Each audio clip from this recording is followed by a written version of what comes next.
Islam is a disciplined way of life, a beautiful system which includes laws, limits, and boundaries without neglecting the essence of spirituality. Through it, we organize our lives, paying close attention to certain times and places. Prayer is all about discipline. Like any important deadline in life, the time for prayer must be respected. And to intentionally pray outside of his time is likened to not praying at all. When the call for prayer is made, millions of people can naturally form rows in a matter of seconds in remarkable fashion. It takes precedence over all worldly matters. The appointed imam is then followed throughout the prayer as the Prophet, peace be upon him, said, and is not to be contradicted.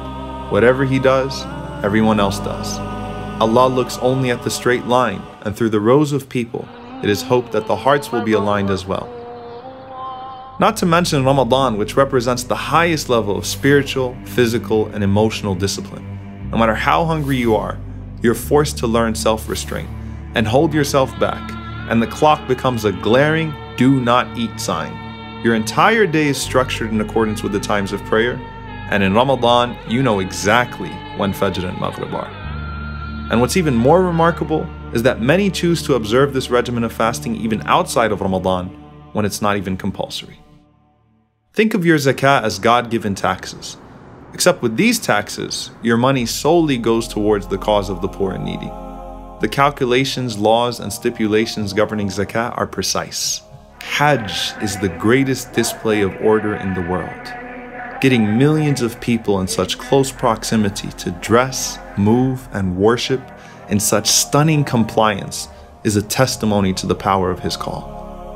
Our Prophet, peace be upon him, was keen on teaching people to be disciplined and respect the law and system in both religious and worldly affairs. He warned that no two people should even travel without one of them being appointed as a leader of the two, and commanded that customs which do not contradict faith should be respected by the believers. Many times we disregard order and discipline thinking that we are the exceptions to the law. And when we do that, so does everyone else. And I mean everyone. Why am I bringing all of this up? Last Ramadan, I was driving my car on a not so busy day. I stopped at every stop sign, even though I sometimes found it pointless to do so. But I'm sick of all of these signs and red lights. I don't see any police anyway. Just as I thought that, I hit a man crossing the road. I didn't even notice him until after I hit him. I panicked. My heart was racing.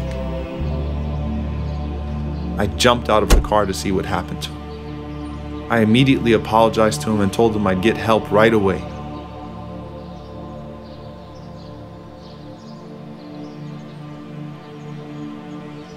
And as I took my cell phone out to make that call, he insisted that I don't, and said it was his fault because he was the one that ran across without looking in both directions, and that there was no stop sign or crosswalk for him to be able to do that anyway, and that he was fine and that there was no need for anyone to get in trouble. But I had to hold myself accountable. So I called 911 and I claimed full responsibility.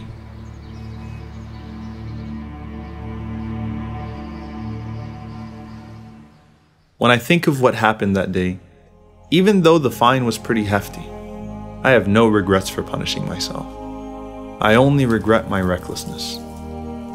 You know, you might think that that stop sign or red light is pointless, or that you, unlike others, are actually in control when you text and drive.